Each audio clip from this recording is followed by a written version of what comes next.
think if you look around the state, there is no town or city that's better represented when it comes to supporting their community than Berlin. I and my wife, we both grew up in Berlin, New Hampshire, and we had both of our families had been there for a very long period of time.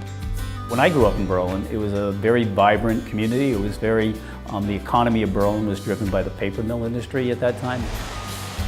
As times have changed, some of those industries unfortunately have moved out of town, and what once was a very large town for the state of New Hampshire is now under 10,000 people. And so it's been a pretty dramatic change for the city of Berlin.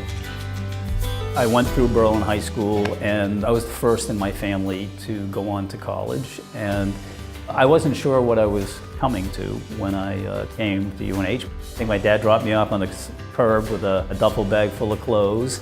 And I think it'd be fair to say, although I came here with buddies from high school, it was a tremendous culture shock. It was just a dynamic environment relative to what I had come from.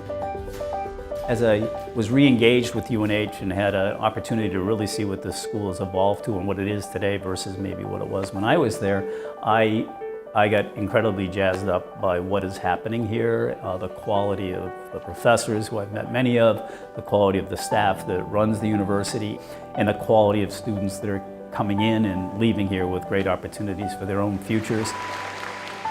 First of all, I want to welcome everyone to the class of 2017's awards night. My wife and I talked a lot about can we do something with UNH, and we thought that would be very appropriate. Our next award this evening is the Craig, Rydin, and Linda Labnon Rydin Scholarship Fund. But then every time I went back to Berlin, to my hometown, I had a pretty good understanding that it was very challenged economically and that there was a tremendous need for help. The purpose of this fund is to provide scholarship support to students who reside in Berlin, New Hampshire. And I thought if we could partner Berlin and the University of New Hampshire together, that would be a great win for Berlin and for UNH. Craig called me this year and said, we're looking at upping our contribution. What would be the most impactful, or what do you think? I was floored that he would call me and ask me. I was honored, because it shows that he and Linda, they really care about the kids of Berlin. They want to know what we think will be the best way. I said, college is getting more and more expensive, and $5,000 is a lot of money. I said, but if we could find a way to really have a big scholarship.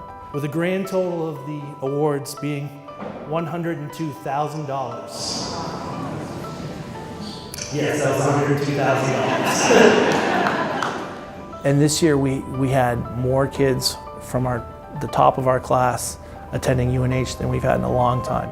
Matthew Landry. I was extremely amazed, and I was overwhelmingly thankful for the amount that I got for the scholarship, because it's going to help me for so many reasons in the future. Renee Morrissette. I was extremely thankful that I got it. Getting this scholarship really takes a lot of stress off. Beyond just the scholarship itself, seeing what people from Berlin have done and have accomplished, it just is an outstanding example to our students as to what they can do. Giving back to their community is something that it's not taken for granted. For me, it means the world. It definitely opens up so many possibilities when I get there to not have to worry about the money aspect of college as much. Also, when I come back, it's something you want to emulate. I want to give back to my community. It's something you pass on for sure. It's incredibly heartening to know Craig on a personal level and to see the success that he has had in his personal life. But probably more importantly, that he gives back and never looks for any type of accolade relative to the incredible endowment that he has established here. It's really heartening to see that somebody would step up to the plate like that and benefit so many kids who hopefully are going to be able to do some of the things that Craig and Linda have achieved in their lives.